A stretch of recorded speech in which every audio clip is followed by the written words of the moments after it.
Ya. A ver.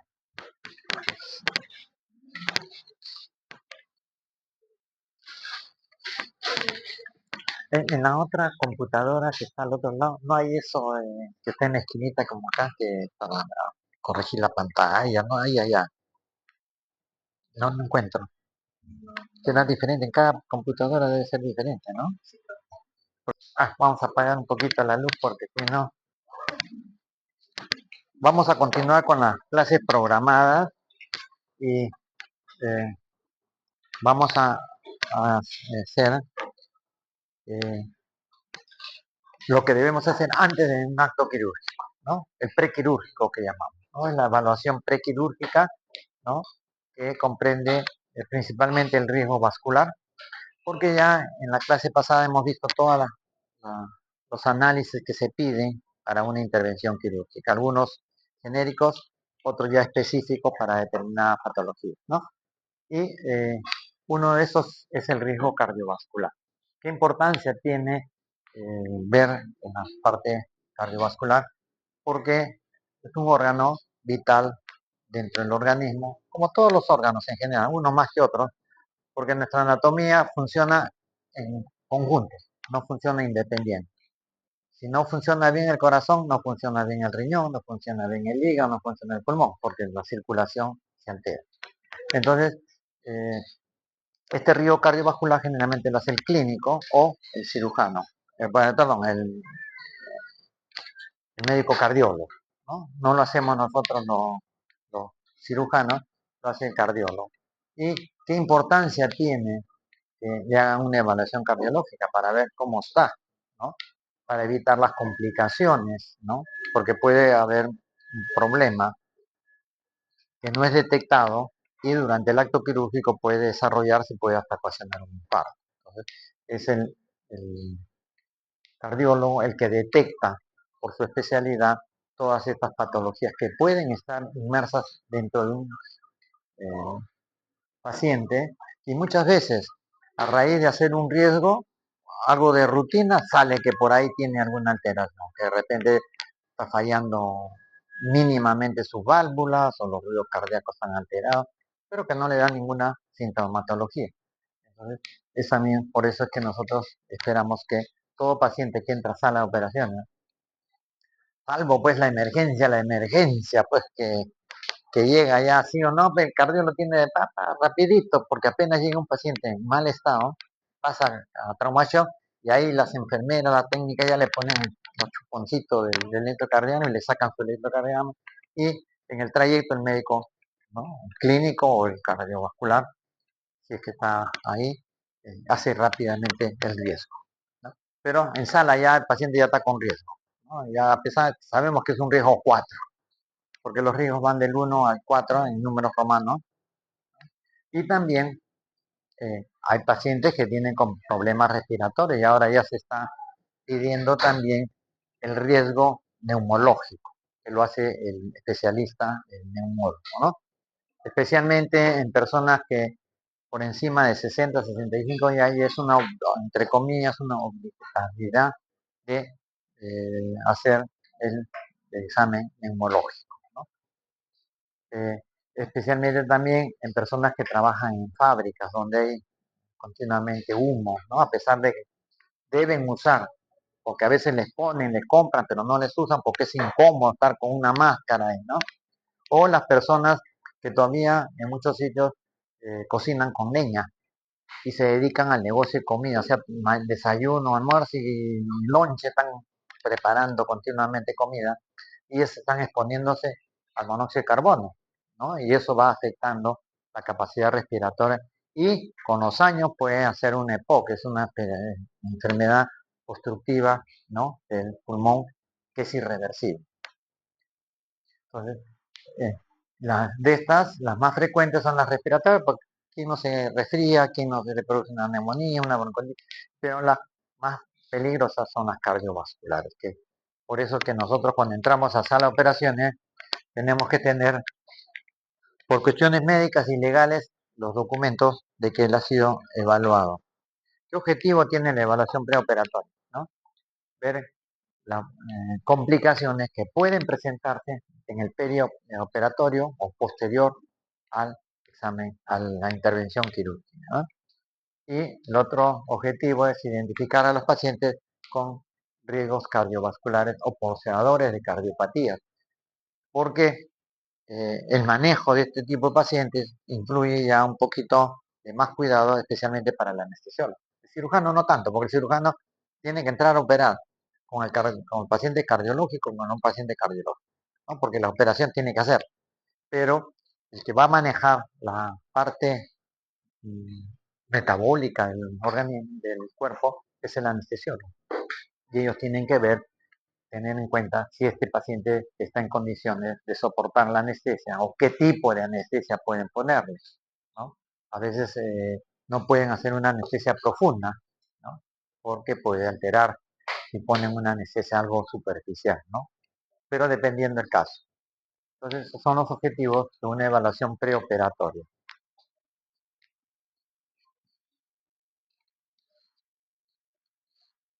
¿Qué elementos podemos tener en cuenta para hacer una buena evaluación? La edad, ¿no? A mayor edad, no es lo mismo una persona de 70, 75 años, es más riesgo que una persona de 40, 50, pero no quiere decir por esto que la de 50 tiene menos riesgo. De repente la de 50 tiene más riesgo porque de repente tiene comorbilidades, ¿no? Tiene enfermedades hematológicas, puede haber anemia, problema renal, problema cerebral, puede ser portador de un ACV, es decir, la secuela de un accidente cerebrovascular por hipertensión. Y en caso ya habíamos mencionado los pacientes que son fumadores crónicos también, ¿no?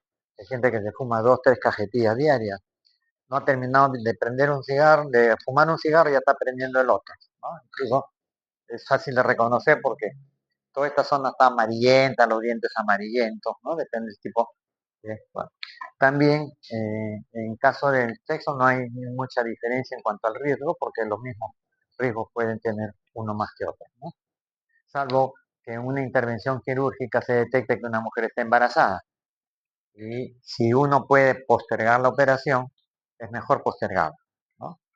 No debemos, podemos, pero no debemos.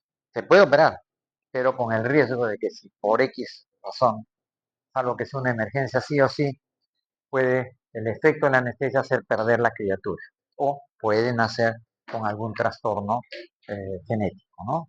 Por eso, paciente embarazada, por ejemplo, que sufra de apendicitis, tenemos que operarla. No hay nada que hacer porque si no se hace una peritonitis, pero se van los dos. Se va la madre.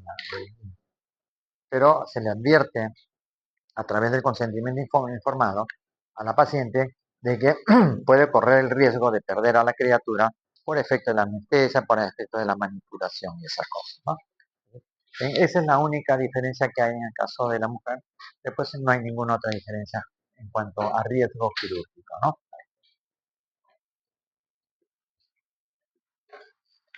Por eso que en la historia debe estar todo bien claro, escrito ahí, para ver. Hay problemas cardiovasculares que son detectados en el riesgo, ¿no? Los problemas coronarios, ¿no? Paciente que sufre de angina de pecho, que no le da importancia porque piensa que es un dolor torácico X y si es sometido a una intervención quirúrgica, ahí le detectan la patología. Puede ser portador de arritmia, puede tener insuficiencia, puede ser hipertenso, ¿no? Hay gente que no solamente por encima de los 60 son hipertensos, hay gente joven que 20, 25 años que ya están con hipertensión arterial, ¿no? Y los problemas de valvulopatías, ¿no? Todas esas cosas debe uno analizarlo antes de entrar. El ASA es un manejo de graduación de anestesia, ¿no? Que lo usan mucho los anestesiólogos. El ASA significa Asociación Society de Anestesiología, ¿no? Por eso las siglas en inglés. Esta es una prueba, es unas recomendaciones que hace esa sociedad que ha estudiado todos estos casos, que lo tienen que tener en cuenta todos los anestesiólogos, ¿no?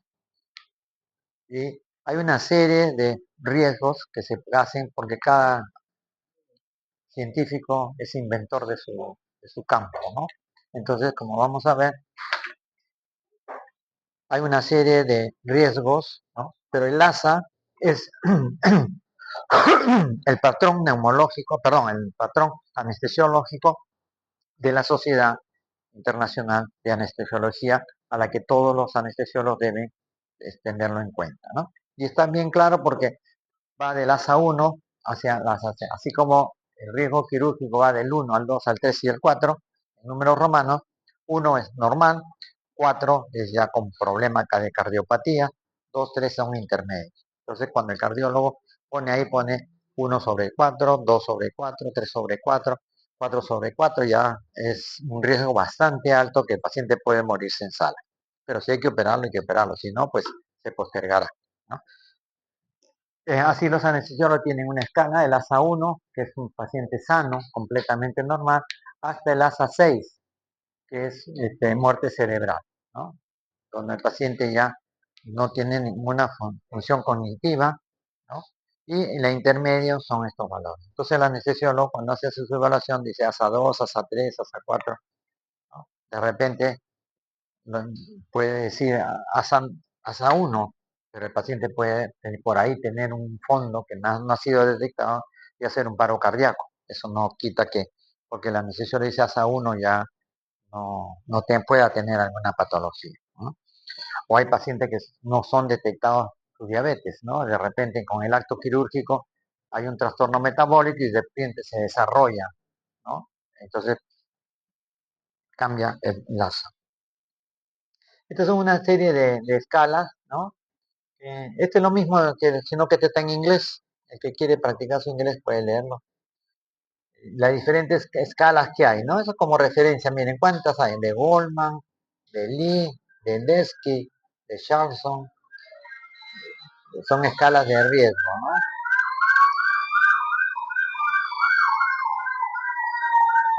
Este es, corre, corre. Al toque, ¿cómo no? El instinto, que no se escucha en inglés, automáticamente sale a ver, ¿no? Porque, es bombero. Bueno, esta es otra característica que tienen que también ver los anestesiólogos cuando van a, antes de dar la anestesia, porque tienen que ver más o menos cómo es la cavidad orobucal para ver si hay dificultad para poner.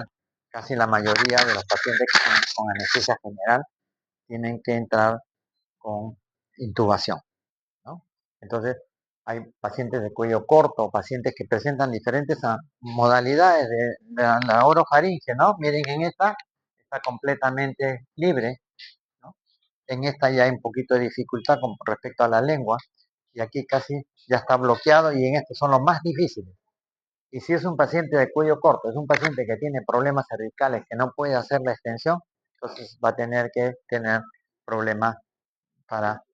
Ahora incluso hay unos aparatos que son especiales para ese tipo de pacientes, ¿no? Que son de acá en grado 3, 4, que es bastante caro, no todos creo los hospitales lo tienen, que es una laringe especial, ¿no? Que es para estos casos difíciles. Porque con la otra es simplemente con una pinza, perdón, un aparatito que tiene un baja lengua, ¿no? Que es para intubar. Pero eso depende. En el hospital sí ya hubo casos de dificultad, entonces compraron, costaba un montón de plata en comparación a los otros aparatos, ¿no? ¿Ves? Esta es otra escala que toma en cuenta la distancia del mentón para detectar los de cuello corto, ¿no? Miren, ¿ven?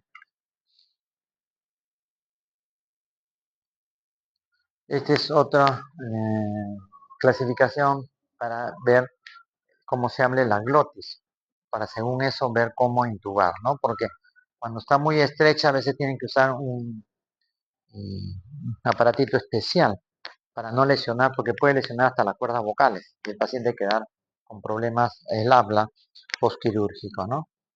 No, y aparte que se les puede morir, porque si hay dificultad para intubar, porque el paciente ya está relajado, una vez que el paciente le colocan un inductor, sus funciones vienen a menos, en ese momento le ponen un relajante para que el diafragma deje de funcionar y poder intubar. En esos 2 o 3 minutos, si no se le recupera la parte oxigenatoria, el paciente puede quedar con daño cerebral. Ustedes saben que las células neuronales, más de 3 minutos que no tengan oxígeno, se alteran. Aunque hay trabajos que dicen que pueden durar más, incluso hace poco ha habido un caso que lo vi en un noticiero de un señor que vive en el Ártico, que se para bañando en el agua helada, esas cosas, y él soportaba hasta 5 minutos debajo en el agua sin respirar. 5 minutos, ¿no? Normales, hasta los 3 minutos y medio ya puede haber daño cerebral. Pero este tendrá pues, su capacidad propia, ejercicio, que sea. Es que eso lo practican los buzos. No hay más, falta la lista. Hay más que 24 que no están viniendo. Y yo tengo,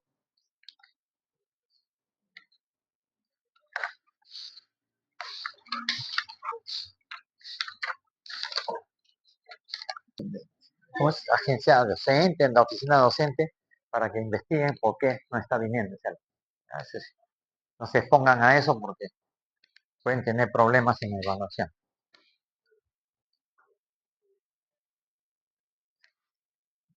¿Cómo se define qué es un riesgo y qué es un riesgo quirúrgico? Tienen relación porque el riesgo es la contingencia aproximada de un daño, es la exposición que puede tener toda persona. Así no se opere o se opere, puede tener riesgo. Ahorita es un riesgo caminar por la calle porque pasa una bala por ahí, te saluda y se mete en el, te visita. Y San Pedro te está abriendo la puerta, ¿no? ¿Cuánta gente está muriendo de forma accidental, no? Que le disparan a uno y la bala le cae al otro. Y el riesgo quirúrgico es la posibilidad de responder a una agresión quirúrgica. Siempre cuando hablamos de riesgo quirúrgico quiere decir cómo el organismo responde, ¿no? Frente a una circunstancia quirúrgica, que puede ser peligrosa o no, ¿no? Los factores de riesgo tienen que ver, por un lado, con el paciente, o sea, la propia situación del paciente, su estado nutricional, su edad, patologías que tiene, ¿no? Sistema de régimen de vida, ¿no? Si se alimenta bien, si es fumador crónico, si consume drogas o otros sedantes, ¿no? Y los riesgos de la operación en sí, ¿no? Sí, esa es la situación que se presenta en los casos quirúrgicos. Y para la parte quirúrgica son los dos factores principalmente que intervienen, que ya lo habíamos mencionado, el paciente, la edad, el estado de nutrición, si es urgente la cirugía, si yo veo que un paciente tiene ciertos problemas y puedo postergar la operación, mejor la postergo, ¿no? Aunque eso en la parte privada les evita costos, ¿no? O sea, pues el cirujano no cobra en esos momentos al postergar. Pero bueno, pero sí, tienen que ver cómo es cosa, ¿no? Y si es urgente, no tengo problema, lo opero. Si no tengo problema, mejor lo postergo. El embarazo, ya hemos dicho, el estado de inmunosupresión, pacientes con inmunosupresores, como son pacientes con código blanco, cuando hablamos de código blanco hablamos ya de CH. Entonces, también pacientes que están con radioterapia, pacientes que están con quimioterapia, ¿no? Pacientes que están con tratamiento con corticoides, ¿no? Los corticoides retardan la cicatrización. Entonces, si es un paciente que está usando esas cosas, hay que suspenderle días antes del acto quirúrgico para que no haya ningún problema durante el acto quirúrgico, ¿no? Y enfermedades concomitantes como la diabetes, los problemas cardíacos, todas esas cosas, insuficiencia renal, todos esos factores intervienen. También son factores que intervienen en el riesgo quirúrgico el uso de los anestésicos, ¿no? Eh, actual, la, la, historia de la anestesiología ha pasado por una serie de elementos, ¿no? Que producen efecto anestésico, desde el éter, los gases, ¿no? Todas esas cosas, el óxido nitroso, hasta ahora actualmente habían unas infusiones también que mezclaban algunas sustancias para producir la sedación y actualmente ya para evitar algunos problemas porque no sabemos cómo va a reaccionar el paciente porque aparentemente lo examinan, lo evalúan, no hay mucho riesgo, pero al momento del acto quirúrgico puede presentar. A veces hay pacientes que son más sensibles a un medicamento o a un anestésico que otro. la misma dosis, porque la dosis se pone en función del peso. Si dos personas pesan 50 kilos, se supone que a los dos les tengo que poner las dos, pero uno me va a reaccionar bien, el otro no me va a reaccionar bien, me va a reaccionar con cierto rechazo. Entonces, eh, incluso cuando uno ponía con la inyectable, uno puede con el dedo a veces presionar un poquito y poner más anestesia que el actor, ¿no? Que lo que debe. Pero actualmente ahí hay unos aparatitos, ¿no? Donde colocan la jeringa con la dosis de anestesia y eso lo gradúan de acuerdo al peso, ya ellos tienen una serie de parámetros y la anestesia va pasando conforme lo han graduado. Puede ser lento, puede ser moderado, ¿no? Depende cómo en la anestesiólogos lo programan, ¿no? Esos aparatitos lo ponen ahí y ya la anestesiólogo no está controlando cuánto de anestesia le voy a poner, ya lo tiene preparado. También influye en el riesgo quirúrgico el tipo de operación y el cirujano. También si es un cirujano que no tiene mucha experiencia, se va a demorar o no va a tener los recursos necesarios que un cirujano que tenga más experiencia y esas cosas, ¿no? Por ejemplo, actualmente que se usa la laparoscopía, ¿no? Recién un cirujano que esté aprendiendo la laparoscopía, pues se va a demorar más, los riesgos van a ser mayores. Por ejemplo, hay cirujanos que actualmente te operan una vesícula laparoscópica en 15 minutos, 20 minutos. Hay otros que se demoran hora y media. Claro, hay casos. Cuando la vesícula está empotrada, está bloqueada con el epíplomo, te tienes que demorar más, ¿no? Porque tienes que despegar y todo. Y también el ámbito hospitalario, el tiempo de hospitalización y si tienen equipos de apoyo, ¿no? Si yo voy a hacer una operación de cierta magnitud, tengo que tener los recursos necesarios desde el punto de vista de aparatos, de equipo, ¿no? Tengo que tener un monitor, tengo que tener una sala de recursos de cuidados intermedios, por si acaso, una sala de cuidados intensivos, por si acaso se me vaya a complicar. Pero ustedes ven a veces que a cada rato, no a cada rato, sino cada cierto tiempo sale operándose en una clínica, paciente fallece. ¿Por qué? Porque no contaba con los requisitos necesarios. Entonces, uno cuando tiene que hacer una intervención debe tener todos los recursos necesarios, tanto en equipo como personal, ¿no? Ustedes han visto cuántos casos de muerte hay, ¿no? Por la famosa liposucción que se le hace en el consultorio. ¿Cuánta gente se ha muerto? ¿No? Por la parte iatrogénica de la perforación o por efecto de las medicinas que le ponen, ¿no? Porque en una intervención intervienen pues todos, ¿no? Anestesiólogos, cardiólogos, todo. El riesgo quirúrgico puede ser mínimo, ¿no? El habitual que no tienes ninguna sintomatología, te das tu electro y se acabó. Incluso ahora los electros salen hasta con diagnóstico. Pues, claro, es una posibilidad, no hay que confiarse tampoco, ¿no? Ahí salen, el mismo papelito que sale posibilidad diagnóstica, insuficiencia, soplo, o sea, algunas cosas salen, ¿no? Puede ser también de riesgo intermedio, pacientes que tienen algunos inconvenientes, por ejemplo, el obeso es una bomba de tiempo, ¿no? Aparte que es redondo, es una bomba de tiempo porque puede portar una serie de patologías, ¿no? Y un riesgo elevado ya el paciente que tiene una enfermedad diseminada, una cardiopatía bastante severa, problema renal, o todas o alguna de esas cosas, ¿no? Lesiones sistémicas. Ustedes saben que cuando se malogra o deja de trabajar un órgano, altera los otros también, ¿no? Si el corazón no trabaja bien, no va a trabajar bien el riñón, no va a trabajar bien el aparato respiratorio. Si no respiras bien, también tu corazón va a ser frío, todo se altera, ¿no? Y la indicación operatoria debe ser hecha por cirujano, ¿no? Por eso siempre el clínico a veces da su opinión, le dicen, para mí esto debe ser quirúrgico. Y el cirujano, no porque le digan, este quirúrgico ya mete la sala, lo opero, nos tiene que evaluar. Si realmente con su experiencia ve que eso es quirúrgico netamente o puede prepararlo para una otra oportunidad o decir, mira, esto no es operable, ¿para qué lo voy a operar? Si más daño le voy a hacer operando. Por ejemplo, a una persona de 80, 90 años que tenga una patología que sea quirúrgica, ¿para qué operarlo? ¿No? Salvo que pues le esté molestando mucho. Si tiene una hernia que no está complicada, que no le molesta, entonces mejor hablo con la familia y decirle, mire, póngale esto, póngale un suspensor, póngale una faja especial para evitar que se puede estrangular, ¿no? Y así sucesivamente. Entonces el cirujano, con su experiencia, el que puede decir si se opera o no se opera. Y esas veces hay dilemas entre el clínico y el cirujano, ¿no? El clínico dice, no, pasen, llamen a cirugía para que lo operen. Viene el cirujano y dice, no, para mí no es quirúrgico en este momento. No, que sí. Entonces ahí viene la discusión del caso clínico, ¿no? Si amerita o no amerita intervenirlo. Por eso, en, las, en los hospitales, en las operaciones programadas, es el jefe el que cita un día antes para ver las programaciones de la operación y ahí discuten los casos clínicos, ¿no? Mira, este caso a mí me parece que puede ser operado, a mí me parece que no, mejor lo postergamos o hay que hacer este tipo de operación. Eso es lo que se llama, eh, ¿cómo se llama?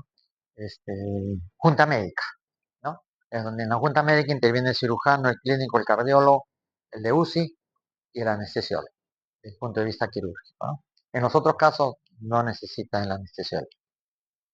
Y la cirugía puede ser menor cuando se hacen con anestesia local, ¿no? Y son pequeñas intervenciones, lipoma, pequeñas cicatrices que puede sacarla, ¿no? O cuando hay uña encarnada, cirugía menor, ¿no? Y la cirugía mayor es ya la que se hace en, ¿cómo se llama? En sala de operaciones en casos mayores. La cirugía puede ser electiva, urgente y emergente, ¿no? Entonces, ahí viene todavía el dilema de diferencia entre urgencia y emergencia, ¿no? Emergencia significa que sí o sí tengo que entrar a operar, pues si no el paciente se muere. Y urgencia es aquello que puede esperar, ¿no? Por ejemplo, una apendicitis, una vesícula, yo la puedo recibir ahora mientras que lo estudio, le pongo su antibiótico, lo hidrato, ¿no? Puedo operarla de acá a 5 o 6 horas. Pero la emergencia de emergencia es la que si no lo operas en ese momento se te muere.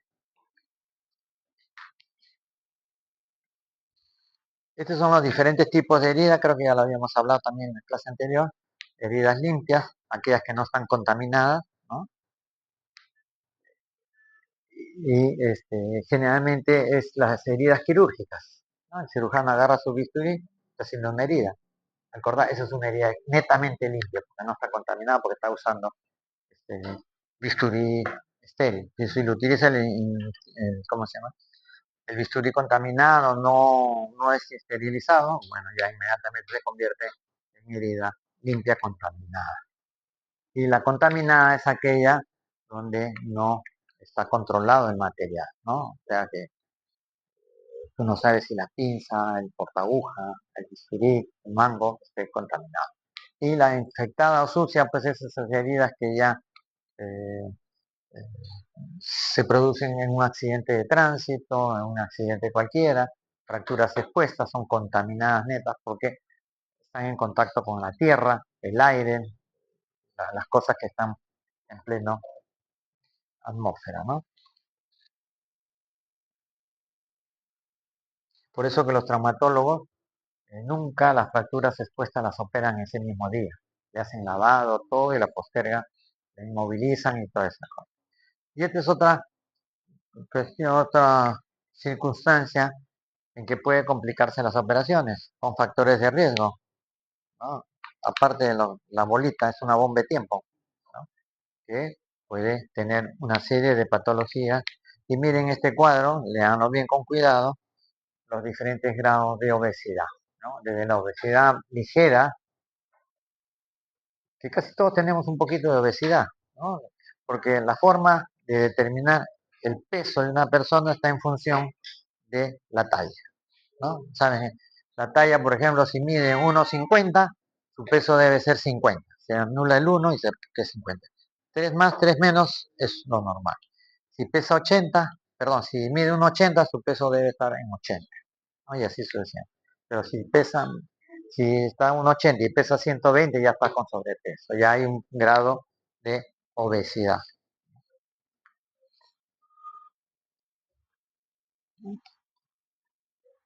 Escape, ya. ¿Cuáles son las complicaciones quirúrgicas que se pueden presentar? ¿no? Cada especialidad quirúrgica tiene sus propias complicaciones. Las complicaciones de tórax tienen que ser diferentes al abdomen, ¿sí? Pero algunas complicaciones son genéricas en todas, ¿no? Las hemorragias, los hematomas, los seromas, todas esas son complejas en todos. Las complicaciones pueden ser intraoperatorias, posoperatorias inmediatas, posoperatorias mediatas y posoperaciones tardías. La intraoperatoria, su mismo nombre lo dice, es el que sucede en pleno acto quirúrgico, estoy operando y de repente me está sangrando más de la cuenta. Esa es una complicación. O sin querer perforo la vesícula, perforo el intestino, ¿no? Entonces ya me cae secreción contaminada en el abdomen y me hace una peritonitis química o bacteriana, como puede ser. La postoperatoria inmediata es de las 24 a 48 horas. Yo termino de operar, el paciente empieza a hacer fiebre, le baja la presión. Entonces, ¿qué significa la baja de presión? Que está perdiendo sangre, está perdiendo líquido. Y lo primero que puedo pensar es que si ha sido operado, está sangrando.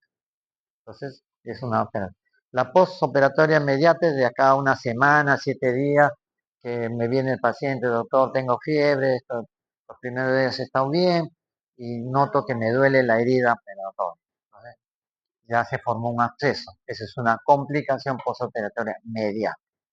Y la postoperatoria tardía es el caso de cicatrización alterada, las bridas y adherencias, ya es una post tardía, ¿no?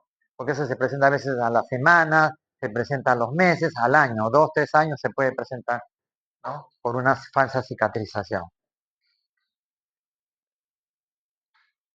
Complicaciones quirúrgicas, ¿no? Las complicaciones pueden ser desde el punto de vista médico, es decir, de una patología no quirúrgica, pero que se ha desarrollado durante el acto quirúrgico, o sea, aflorado o que ha aflorado durante el acto quirúrgico. Las quirúrgicas son propias de la operación, como vamos a ver después. Y generalmente muchas veces son mixtas, ¿no? Son alteraciones médicas que se presentan también con alteraciones quirúrgicas, ¿no?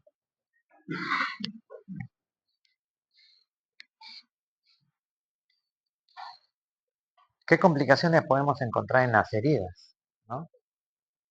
Ahí tiene la relación, ¿no? De la dehiscencia, es decir, la apertura de la zona que se ha suturado.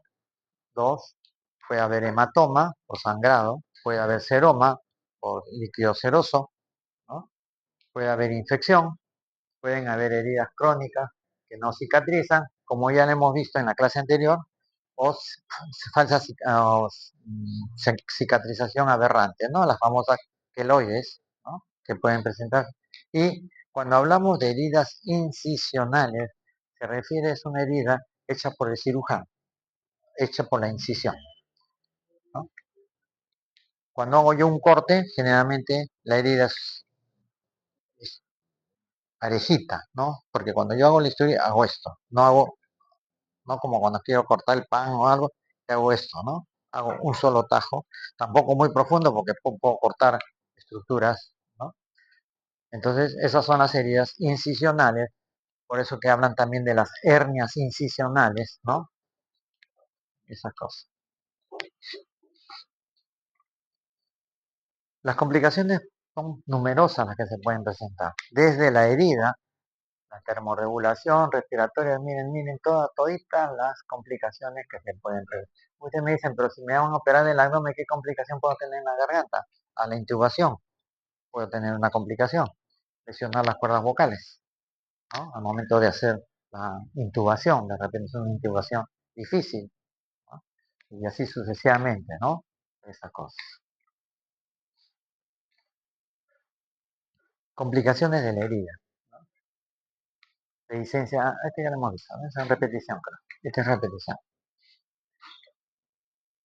¿Qué significa la dehiscencia de la herida? Es la abertura de la herida, cuando la herida se abre, ¿no?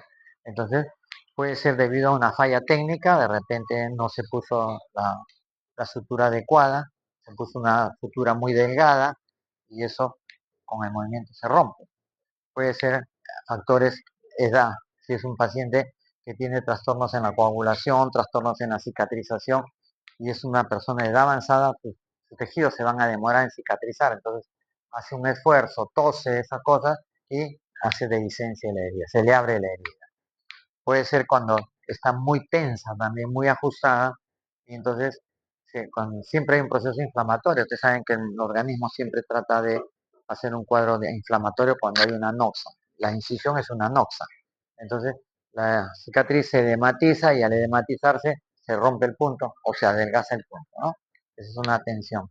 Enfermedades concomitantes, como ya hemos visto, la desnutrición, los medicamentos, complicaciones de la herida, que van a producir todas esas alteraciones. El cuadro clínico, generalmente cuando se abre una herida, generalmente es un líquido cero sanguinolento, porque generalmente se acumula sangre y se acumula suero también, ¿no? La sangre tiene componentes rojos y componentes líquidos, que es el suero. Entonces, en estos casos, ¿no? El tratamiento es cierre en masa, es decir, en un solo plano. Cierro toda la herida en un solo plano, ¿no? Y lo vuelvo, siempre y cuando no esté infectada. Si está infectada, puedo diferirla y después ¿no? O en puntos totales de retención, ¿no? Ahora vamos a ver, lo asocio con antibióticos y en pacientes, eh, por ejemplo, de edad que sufren de problemas crónicos respiratorios y si lo han operado de la hernia, pues hay que ponerle una fajita, ¿no? Para que cuando tosa no haga mucho esfuerzo. En lo mismo una mujer embarazada que le han hecho cesárea, ya debilitan un poco la pared, entonces tiene que usar también posterior a la cesárea una faja para que cuando tosa o se movilice no se vaya a romper los poros, ¿no? Y ahí están las fajas reforzadoras, le llaman, ¿no? Y la prevención, que es evitar esfuerzos físicos y todas esas cosas que se le recomienda al paciente, ¿no? Este es un caso de una peritonitis, ¿no? Que se abrió la herida, ¿no? y, y por acumulamiento de sangre, perdón, de material purulento. Ustedes están viendo acá, este es pus, ¿no? Esto es lo que está acá, es pus, que está saliendo. Entonces, son estos casos bastante severos, con una peritonitis compleja, donde yo, aparte de la intervención, primera operación, voy a tener que hacerle lavado, ¿no? Por una semana de repente, ¿no? Diarios o interdiarios, dependiendo de la magnitud. Entonces, si yo voy a estar abriendo y cerrando, abriendo y cerrando, voy a maltratar más el tejido y me va a cicatrizar más cuando ya pase el proceso de fondo. Entonces, esto es lo que lo inventaron, no inventaron, sino lo crearon los colombianos, la famosa Bolsa de Bogotá, así se llama, Bolsa de Bogotá. Que acá ya no es la Bolsa de Bogotá, sino es una bolsa peruviana. Entonces, son unas bolsas especiales que tú cuando abres todo, porque va a seguir saliendo, entonces solamente coses la bolsa, ¿no? Aparte que como hay edematización de todas las asas, entonces eso hace presión y te va a volar los puntos. Entonces tú a los 2 días cortas los puntos y otra vuelta tienes las asas ahí, las sometes al tratamiento las veces que sea necesaria y después cuando ya veas que el edema ha bajado de las asas intestinales, el edema en la pared, ya lo cierras por segunda intención, ¿no? Pero nosotros acá, estas bolsas son caras y escasas, ¿no? Lo inventaron allá en Bogotá. Entonces, ¿qué se hace? Se agarra el plástico, ¿no? De las bolsas de suero, ¿no? Las bolsas de suero, entonces se corta, ¿no? Limpias, claro, se pone sépticas todas, pues, ¿no? Entonces se agarra y se pone puntos, no puntos corridos, más fácil, porque está poniendo uno por uno, imagínate, te demoras un montón. Y el paciente ya está complicado, es un paciente de riesgo. Entonces, ¿qué haces? Punto corrido. Entonces, por eso que se para filtrando también, ¿no? Entonces, al día siguiente cortas este y le vuelves a poner otra bolsa, ¿no? Porque sé que son caras y bien difíciles de ubicar. Pero ya se quedó con el nombre de bolsa de Bogotá.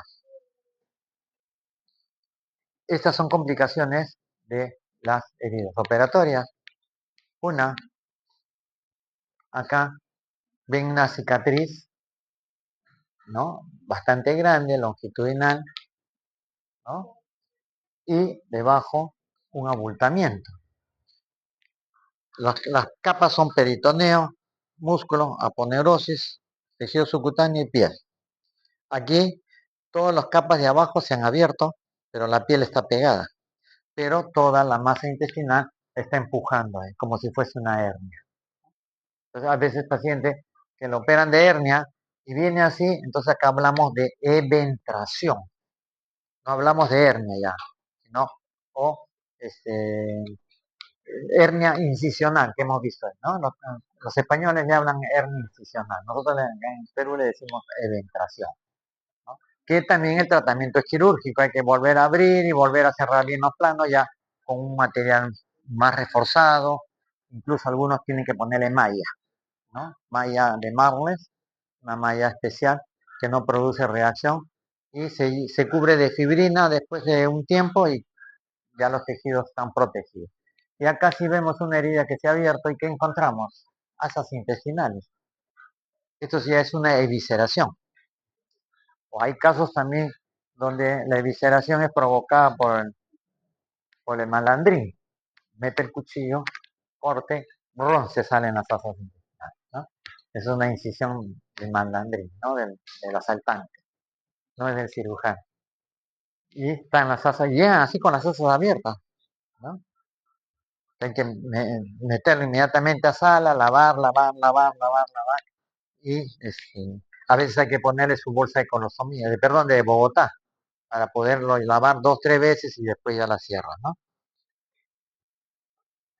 ¿Qué otras complicaciones se presentan en las heridas? Los hematomas, ¿no? Ustedes saben que en todo el organismo hay arterias, arteriolas, venas y vénulas.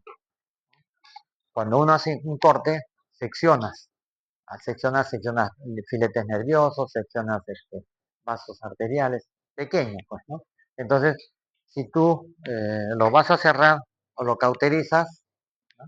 O le pones punto. Generalmente cuando es sangrado arterial hay que poner punto, porque sale con fuerza. Si es sangre venosa que está sangrando, lo cauteriza. Entonces, a veces uno en el acto quirúrgico lo cauteriza, le pone punto y ve que no sangra. Pero cuando el paciente pasa a recuperación o está en piso, les mejora la presión, porque en el acto quirúrgico la presión está un poco baja. Entonces, al aumentar la presión, se puede, la costrita que queda de quemar con el cauterio, la vénula, la arteria, empieza a sangrar, se cae, ¿no? Entonces se va acumulando sangre en la herida operatoria. ¿Y qué produce esto? Va a producir edema, produce dolor y salida de un líquido oscuro, que generalmente es venoso, ¿no? La sangre venosa es oscura, la sangre arterial es roja, rojita, rutilante. Y es variable según localización. El tratamiento es inmovilización, compresión y drenaje. Y pacientes que son anticoagulantes, pacientes que tienen algún problema cardíaco y que les dan anticoagulantes plaquetarios, hay que suspenderle 5 o 6 días antes de una intervención quirúrgica el tratamiento, porque si no me va a estar sangrando en pleno acto quirúrgico y no hay quien opere, ¿no? Entonces tengo que hacer, y la prevención es suspender y una hemostasia cuidadosa, o sea, a veces vale la pena demorarse un poquito en la coagulación y ver que ningún vaso sangra, ¿no? Es como cuando uno está operando y de repente no ve sangre, ¿no? Entonces, o sea, la sangre está medio oscura, tiene que pasar oye, ¿qué pasa? La sangre está oscura, quiere decir que no está oxigenando bien, entonces la sangre está pasando con poco oxígeno. O, oye, no está sangrando, ¿qué pasa? ¿El paciente está vivo o no? Porque el cirujano tiene que ver sangre. Cuando ves sangre es porque el paciente está vivo, ¿no? Porque está ahí sangra.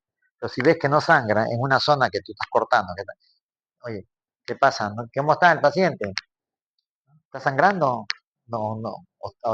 ¿Qué pasa? ¿Ha hecho paro? ¿Qué cosa? El anestesiólogo ya pues tiene que supervisar. Y no, acá está todo bien, ¿no? Busca la falla. La otra patología que se presenta es el seroma, es el acumulamiento de vasos linfáticos, ¿no? Se saben que junto a los vasos arteriales venosos también están los vasos linfáticos. Y al momento que uno secciona, puede lesionar un vaso linfático y empezar a filtrar linfa. y que también se acumula, ¿no? Con el suero que sale eh, del mismo organismo que se defiende. Ya hemos visto la guerra entre los glóbulos blancos y los que también sale suero y a edematizar, ¿no? El cuadro clínico también es dolor, edema temprano y mediano. El tratamiento es aspirar, puede ser con una jeringa, puede ser con un pequeño corte eh, de un punto, o hay una pinza mosquito que es bien delgadita, que generalmente hay en todo, pues uno puede en la zona más débil puede introducir y hacer una puertita de entrada, entonces por ahí drena, o a través de ahí se puede colocar un dren. En casos un poquito más severos utilizan este aparatito que se llama el Hemovac. Esto mucho lo usan los traumatólogos y los cirujanos de tórax, ¿no? Toda fractura siempre la corrección, la operación va a sangrar bastante, ¿no? Ya hemos visto, creo, el otro día que en fémur puede drenar hasta, o sea, hemorragia de 1200 centímetros cúbicos, en pelvis hasta 2000, ¿no? Entonces ellos cuando hacen operaciones de huesos largos, le ponen este aparato que se llama Hemovac. Es un aparato que funciona a presión negativa, ¿no? Lo colocan ahí y conforme el aparatito va succionando, la sangre va saliendo, o el líquido que estaba saliendo, y eso está conectado a un eliminador, ¿no? Y cuando ya ven que no drena mucho, entonces ya le retiran el Hemovac y ya el paciente lo dan de alta, ¿no? Otra complicación son las infecciones de la herida quirúrgica, ¿no? Que puede ser, el 38 pacientes de los pacientes no, son infecciones nosocomiales. Puede haber una contaminación microbiana dependiendo de la flora que estaba en su piel, la flora donde estaba el ambiente o la flora interna también que tiene, ¿no? Porque uno dice, cuando uno se muere, ¿y por qué salen los gusanos? Dicen, ¿no? ¿De dónde salieron? ¿Cómo se metieron? No es que se metieron, sino que ahí estaban viviendo. Sino que cuando uno ya se muere, la sangre deja de circular y los microbios, los parásitos, ¿qué hacen? Tratan de salir a buscar. Entonces empiezan a salir por las diferentes cosas. El déficit nutricional, ¿no? También ocasiona, eso ya lo sabemos, la insuficiencia renal crónica, la edad, el tabaquismo, el uso de esteroides, también pueden producir eh, debilidad para que se produzcan las infecciones. Esta es una incisión, ¿no? Es una incisión de apéndice, una incisión transversa, donde ha habido dehiscencia. Miren, aquí tiene la huella de los puntos, aquí, y aquí se ha abierto, ¿no? Y aquí todavía se ve algo brilloso porque hay tejido líquido purulento, ¿no? Entonces, ha habido un hematoma, un acceso. Primero ha sido un hematoma que se ha accesado y ya es drenado. Entonces se abre. Solito a veces se abre y hay que abrirla para que cierre por segunda intención. Y ahí, como lo ven que está rodeado, que lo han estado lavando con yodo povidona, ¿no? ¿no? Este es otro tipo de herida que se ha hecho de licencia y que para que no quede tan abierta, le han puesto puntos de contención, ¿no? Separados, para que se oxigene esta parte, mueran los gérmenes eh, que están ahí, para poder limpiar bien, sacar todo, y una vez que salga aquí, todavía pus. Cuando esto está bien rojito, entonces ahí ya le ponemos puntos, ¿no? más proximales para que no quede una herida muy abierta, ¿no? Eso ya asegura cierre por segunda intención. Aquí estamos viendo otra herida, que en la parte baja se ha formado un absceso y todavía no cicatriza. Acá están sus puntos, miren, acá cicatrizado bien y por acá, por gravedad, generalmente secreta más, ¿no? Y miren cómo se está formando una falsa cicatrización alrededor. Una vez que esto ya no drene nada, entonces puedo cortar los bordes, decolar. Decolar significa separar la piel del tejido celular y afrontar un poco para que no quede una cicatriz tan fea, ¿no? Esa es una complicación también de un borde, de una herida que se ha dematizado, entonces como estaban los puntos, se ha ajustado más los puntos y miren cómo está todo dematizado y se han necrosado los, los bordes de ambas incisiones, de la incisión se han necrosado y por lo tanto hay una infección. Entonces esto hay que abrirlo, hay que botar todo este tejido necrosado y para cerrarlo por segunda intención, ¿no? Esta es ya una herida completa, ya pues de un paciente que se le ha necrosado, ¿no? Miren, probablemente paciente diabético, con insuficiencia vascular, ¿no? Miren, estos son candidatos a la amputación. Miren, está todo necrosado, ¿no?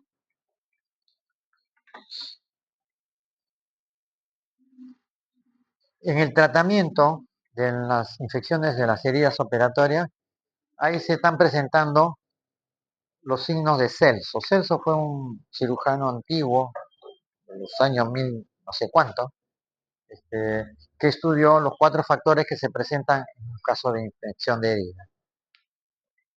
Rubor, es decir, el color rosadito. Calor, porque aumenta la temperatura por la acción pirógena de las bacterias y la batalla campal entre las células blancas. Y uno pone la mano sobre la herida, la ve siente caliente, la pone sobre el costadito, la ve tibia. Entonces ahí es un signo de calor. Y dolor, porque como esto está acumulándose ahí, va presionando y va produciendo, como está cerrado, va produciendo dolor. Y al haber dolor, hay tumoración. Son los 4 signos de Celso, ¿no? En un cuadro clínico. Rubor, calor, dolor y tumor. Y generalmente este proceso infeccioso se presenta al cuarto, quinto día. La infección que se presenta al día siguiente de operado es una infección que ya la tenía el paciente. Para que se forme una herida en la herida operatoria, tiene que pasar más o menos 4 o 5 días, que es el término que dura la batalla campal entre los glóbulos blancos, ¿no? Y siempre hay que tomar una muestra de cultivo para ver qué antibiótico es el más efectivo, ¿no? Porque de repente le estamos dando un antibiótico que lo usamos para otros pacientes, que sí da ese resultado y este paciente es resistente, ¿no? Por eso es el famoso antibiograma, donde R significa resistente, MR medianamente resistente y S sensible. Entonces uno tiene que usar todo lo que dice sensible, ¿no? Y la antibioterapia de cobertura amplia. Porque pues hay mezcla de gérmenes, pueden haber positivos, negativos, entonces agarras un antibiótico de amplio espectro y barre con todo, ¿no? En algunos casos hay que poner incluso hasta vacuna antitetánica, ¿no? En algunas heridas de esas hay que poner vacuna antitetánica, ¿no? Para prevenir esa cosa. ¿Qué prevención se puede hacer? Usar una profilaxis antibiótica, métodos de preparación, asepsia y antisepsia que deben estar presentes en todos los actos quirúrgicos, ¿no? Que tiene que no haber contaminación. La técnica quirúrgica influye también, ¿no? Si yo pongo los puntos muy flojos, se va a abrir. Si lo pongo muy ajustados, están viendo ahí que se va a edematizar y va a necrosar, ¿no? Depende de la técnica quirúrgica. Hay algunos cirujanos que les gusta cerrar en un solo plano, ¿no? Hay otros que les gusta cerrar plano por plano. En un solo plano te demoras menos. Y en otro tienes que puntos en peritoneo, puntos en músculo, puntos en aponeurosis, puntos en subcutáneo y puntos en piel. O sea, te demoras más, ¿no? Y a veces hay pacientes que hacen mucho rechazo a los hilos, ¿no? Y las heridas crónicas, el cierre diferido, ¿no? Que ya lo hemos visto en la clase anterior, y las heridas crónicas que no cicatrizan, ya hemos visto los diferentes factores. ¿Qué otra complicación se presenta postquirúrgica? Complicaciones en la termorregulación. Ustedes saben que la temperatura es regulada por el hipotálamo en el cerebro, ¿no? Y cualquier estímulo a nivel de esa zona puede alterar la temperatura del cuerpo. Normalmente nuestra temperatura es 36 a 37, es normal, ¿no? A pesar de que podemos estar en la puna, podemos estar en... Hay la semana pasada creo pasaron un reportaje a un señor que vive en Australia, creo, en la zona de nieve, ¿no? Donde se mete sin sin nada, más que con su pantaloncito de baño, y se baña en las aguas heladas ahí, no le pasa nada. Ahí él hasta buceaba 5 minutos sin respirar oxígeno y su organismo lo toleraba. No hemos dicho que a los 3 minutos y medio las células nerviosas pero bueno, será la práctica. Y el señor en plena nieve estaba metiéndose y zambulléndose, buceando y todas esas cosas, ¿no? Y incluso le gustaba hacer alpinismo y subía a los Alpes, a las zonas montañosas donde estaba la nieve, con una zapatilla simple nada más y su ropa chorcito. Bueno, sus mecanismos de termorregulación están bien altos, pues, ¿no? El hipotálamo está funcionando así. No en todo le funciona así. Entonces, puede haber hipotermia, baja la temperatura, postquirúrgico, baja la temperatura, puede haber fiebre posoperatoria y puede haber la famosa hipertermia maligna, que ahora vamos a explicar de qué es. Generalmente la hipotermia es producida por pérdida de calor, su mismo nombre lo dice, y es debido a radiación, evaporación, respiración, conexión, ¿no? Cuando tú abres el cuerpo, el abdomen, por decir, sale como un vapor. Entonces, eso es lo que mantiene también parte de la temperatura. Entonces, al haber esos traumas o el efecto del anestésico, el efecto del relajante, esas cosas, produce baja de tensión. Al bajar la tensión también puede producir baja de temperatura, ¿no? Y temperatura menor de 35 ya es hipotermia. Esto, hipotermia puede producir alteración neurológica, cardíaca, alteración del equilibrio ácido básico y por lo tanto cualquier órgano puede fallar, ¿no? Y el tratamiento es calentamiento, ¿no? Incluso hay en algunos UCIs sábanas eléctricas que se calientan, las conectas a la electricidad y te da calorcito de 38, 39, ¿no? Para compensar la utilidad. Así como hay camas de agua en las UCIs también para evitar las escaras, también hay camas, colchas se llaman, colchas eléctricas que son para calentamiento. Porque cuando el paciente sale con frío, ¿no?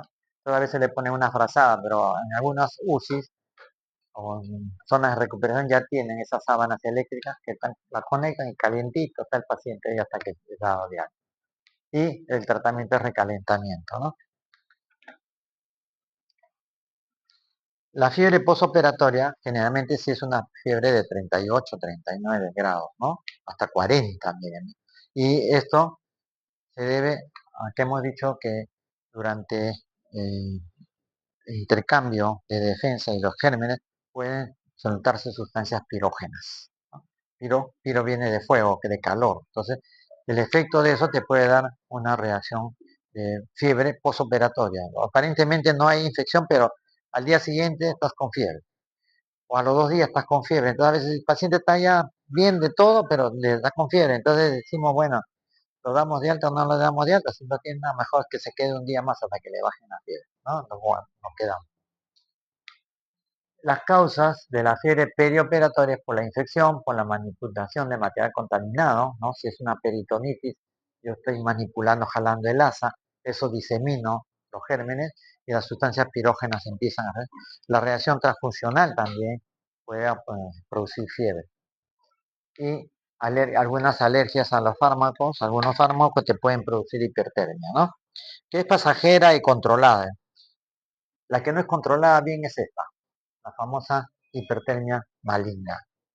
Esta se presenta muy esporádicamente, según las estadísticas, un caso en 50.000 casos. Este producido por efecto de la anestesia. Y no es sensible a nada, así le pongas, porque generalmente cuando el paciente está con fiebre hay que bajarlo con medios físicos, ¿no? Se le ponen paños de agua, agua fría, no caliente, porque calienta le calienta más. Y tampoco se le puede poner agua helada porque puede hacer shock, ¿no? El cambio brusco de la temperatura puede hacer un efecto vagal y el paciente puede ser hasta paro respiratorio. Entonces, agua a temperatura normal, ¿no? Cuando a un niño lo llevan a una emergencia, que a veces los papás quieren matar a la enfermera, a la técnica, porque viene con fiebre de 38 y lo que primero le dice, señora, de vista, y se lo llevan a la ducha, ¿no? Es la mejor forma de bajar la fiebre con medio físico. No está poniendo la agüita aquí y acá, o echándole alcohol, no, de frente, lo bañan ahí en las tinas, o si es más grandecito, a la ducha. Abre la ducha, ahí, bañate. Si quieres te enjabonas, si no quieres no, pero te bañas. El agua te va a regular la temperatura, ¿no? Pero esta se presenta por el uso de anestésicos. Es una que no responde a ningún tratamiento, ni físico, ni químico, para bajar la fiebre. Le pones antipirético, nada, no baja. Esa solamente baja con este producto, que es el dantrolene, ¿no? Que es de 2 a 10 miligramos por kilogramo de peso. La ampolla vale 3.000 soles. 3.000 soles. Sí, 3.000 soles vale una ampolla. En el hospital tuvimos que comprar, el tiempo que estuve ahí, tuvimos que comprar, porque teníamos una ahí, ¿no? Y se presentó un caso de hipertermia. Y tuvieron que mandar a comprar porque no, se usó la que teníamos, pero para reponerla, porque siempre debe haber una, ¿no? En el depósito de FAN costaba 3.000 soles. Es 2.000 y pico en ese tiempo, te estoy hablando hace como 5 años. Ahora debe estar 3.000 soles. Y no hay acá, la traen importada, ¿no? Que es la única medicina que te baja la hipertermia maligna. Como son casos que se presentan uno en 50.000, 40.000, ¿no? El premiado pues salió con eso, ¿no? Y, y aparte que tiene hiperventilación, bicarbonato, solo, es una mezcla, ya se altera todo el metabolismo, que ya tienen que hacer un manejo bien adecuado y en UCI. También pueden presentarse complicaciones respiratorias en un acto quirúrgico, ¿no? Puede haber atelectasia, neumonía, síndrome de aspiración, cuando el paciente eh, eh, viene el vómito, ¿no? Y no le han puesto sonda nasogástrica, ¿no? Entonces se puede pasar un poquito de secreción del esófago a los bronquios y hacer una neumonía de aspiración. Los niñitos son más propensos a hacer neumonía de aspiración porque ellos tienen facilidad para vomitar, ¿no? A veces están tomando la leche, vomitan, y a veces ahí se produce la mezcla. No es que el epiglotis no sabe a quién obedecerle, si al esófago o a la tráquea. Entonces está en este plan y se filtra algo, y ya se acabó. Basta con eso, ¿no? O puede también producir lesión pulmonar aguda y edema agudo del pulmón, ¿no? Esas son las complicaciones que se pueden presentar. Y este edema pulmonar muchas veces es un edema agudo no de causa respiratoria, sino en una operación, por ejemplo, una embolia grasa, una embolia eh, sanguínea, puede migrar pequeñísima por sangre y puede hacer un émbolo o edema pulmonar, puede ser émbolo cerebral, puede ser émbolo hepático, puede ser émbolo renal. Entonces, miren todas las complicaciones que se pueden presentar, no en la zona quirúrgica, sino a distancia, ¿no?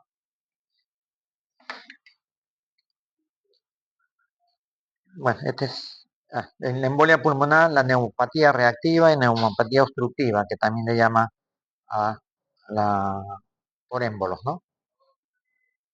Otras complicaciones que podemos tener en las intervenciones quirúrgicas es la hipertensión, ¿no? Posoperatoria por efecto de los medicamentos y del anestésico, o paciente que ya tenía cierta sensibilidad a hacer hipertensión, o paciente que estaba en casos de hipertensión no manejada a tiempo, ¿no? Hay pacientes que toman su pastilla para la presión cuando se sienten que les duele la cabeza, marea, ya, después la abandonan. Y pueden haber también casos de isquemia, complicaciones cardíacas, ¿no? Perioperatorios, shock cardiogénico, arritmia, insuficiencia cardíaca. No porque estés operando el corazón, como operas el corazón con mayor razón, pero si estás operando estómago, tórax, no estás tocando el corazón, pero se pueden presentar. Y muchas veces, a raíz de eso, se descubre que el paciente tenía un fondo con una lesión, pero mínima, ¿no? Y que con la intervención se agravó. Puede haber también retención urinaria, por eso les decía que el paciente siempre cuando entras a las operaciones le ponen su sonda vesical para controlar cuánto está orinando, ¿no? Porque la única forma de controlar cuánto está orinando es viendo la cantidad y midiéndola. Y si el paciente está metido debajo de todos los campos quirúrgicos, ¿cómo vas a hacer orina? Y el paciente está inconsciente, ¿cómo vas a controlar la orina? No hay. Se le colocan su sonda y tú vas viendo la característica de la orina, ¿no? La cantidad de orina y con eso, ¿no? El paciente, una vez que sale de sala, pasa a recuperación y ahí mínimo tiene que estar 2, 3 horas. Y no sale mientras no micciona, ¿no? Si no, ya tienen que ver forzar la diuresis, ¿no? ¿Por qué? porque ese riñón, porque puede hacer una insuficiencia renal aguda en ese momento. ¿Ves? Puede hacer una insuficiencia aguda, que muchas veces tienen que llamar a los aparatos las empresas que hacen hemodiálisis al hospital para que haga una. ¿Qué otras complicaciones metabólicas que se pueden presentar en cualquier acto quirúrgico? Insuficiencia suprarrenal, ¿no? Y ustedes saben que las glándulas suprarrenales manejan una serie de hormonas que aún pueden ocasionar hipertiroidismo, hipotiroidismo, secreción inapropiada de hormona antidiurética. Saben que la hormona antidiurética, su nombre dice antidiuresis, o sea, es la hormona que te hace orinar más de la cuenta, ¿no? Entonces, miren, todos los casos que se pueden presentar, generalmente son pacientes que en el fondo tenían una alteración por ahí, ¿no? Pueden haber también complicaciones gastrointestinales, ¿no? Miren, en un acto quirúrgico pueden hacer ilio, obstrucción, ya lo hemos visto antes, síndrome de compartimiento abdominal, o sea, dolor en alguna determinada fase, puede haber hemorragia, puede ser complicaciones de la cavidad, estómago, cavidad, puede haber colitis relacionada con antibióticos, fuga en anastomosis, ¿no? O sea, cuando ha habido una resección de un segmento y se ha hecho unión, eso se llama anastomosis. Puede ser término terminal, término lateral, ¿no? Puede ser intestinal, puede ser colon. Basta que un puntito por ahí drene un poquito de secreción intestinal y se va a hacer una peritonitis postquirúrgica, ¿no? Por eso hablan de fuga. Y cuando a veces ya los órganos se pegan uno con otro, se puede formar la fístula, ¿no? Puede haber fístula esófago bronquial, puede haber fístula interna, interasas, ¿cómo se llama? Intestinales, puede haber fístula útero vaginal, ¿no? Operadas, pacientes que han sido operadas de, pueden hacer una fístula o una fístula anal, perianal también se puede presentar por un pequeño abscesito, un pequeño forúnculo en la zona periférica, puede hacer un canal, ¿no? Porque la pus trata de salir, en lugar de salir hacia el exterior, se va al interior, se equivocó de rumbo y se va hacia el recto y produce una fístula anorrectal. Y muchas veces puede ser por complicaciones del parto, puede haber una fístula ano vaginal, ¿no? Se imaginan que toda la secreción rectal, la contaminación se pasa a la vagina. Y es una fístula que a veces puede estar tiempo, a veces es quirúrgica, a veces hay que, primero antibióticos, ¿no? Fuertes, y para que la fístula se cierre un poco y después hacer la intervención quirúrgica, ¿no? Paciente con fístula es un problema. También pueden haber complicaciones renales, perdón, hepáticas. Ustedes saben que uno de los filtros del cuerpo humano es el hígado y por razones metabólicas puede haber lesión y puede lesionar vías biliares y hacer también una insuficiencia hepática aguda, ¿no? Que el paciente puede llegar a la muerte porque cuando el hígado no funciona llega a una insuficiencia hepática completa. Pueden haber complicaciones del área psicológica, ¿no? Durante el acto quirúrgico, el paciente cuando se despierta puede estar gritando con signos de delirio, ¿no? Desencadenando un foco que tiene el paciente. Generalmente es en pacientes que tienen problemas psiquiátricos, ¿no? Trastornos convulsivos pueden haber. Apoplejía es parálisis de un determinado miembro, ¿no? O émbolos, o puede ser transitorios, o esas cosas, ¿no? Este es un cuadrito que lo tengan en referencia y lo lean bien. Cuando aparece la fiebre en las primeras 24 horas, ya hay que estar sospechando de qué es, ¿no? Generalmente es por secreción pulmonar, puede ser una respuesta al trauma quirúrgico. Si es una fiebre que aparece a las 24 horas, 48, ya tienes que estar pensando en que puede haber una complicación respiratoria o por consecuencias del catéter, ¿no? Puede ser vesical, nasogástrico, que por más que esté estéril, siempre se va a contaminar, porque la sonda vesical, una vez que entra la uretra, por aquí hay gérmenes y la sonda lo que hace es empujar los gérmenes a la parte urinaria. Y la parte de la sonda que está libre al aire, está en la cama, con contacto con la sábana o con la ropa, se contamina y por ahí también pueden meterse los gérmenes, ¿no? La fiebre de 48 a 72 horas ya, después de 4 o 5 días, una fiebre que aparezca en un paciente operado, hay que revisar bien la herida, porque puede ser que se esté formando un absceso, ¿no? Infección de la herida y pueden también haber infección del tracto urinario.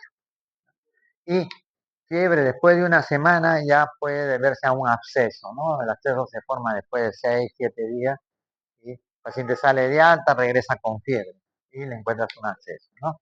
O complicaciones de otras zonas respiratorias. Este es, por eso en la primera clase le dije, cuando puse de ejemplo a los síndromes, la fiebre es un síndrome, no es una enfermedad. Miren, en cuántas enfermedades se presenta fiebre, ¿no? Y esas son las principales, porque hay un montón de itis que no figuran ahí. Léanlo para que vean en todos los casos que puede haber fiebre. Bueno, esta ya es la repetición, la fiebre perioperatoria, ¿no? La hipertensión maligna que ya la hemos visto. Escape.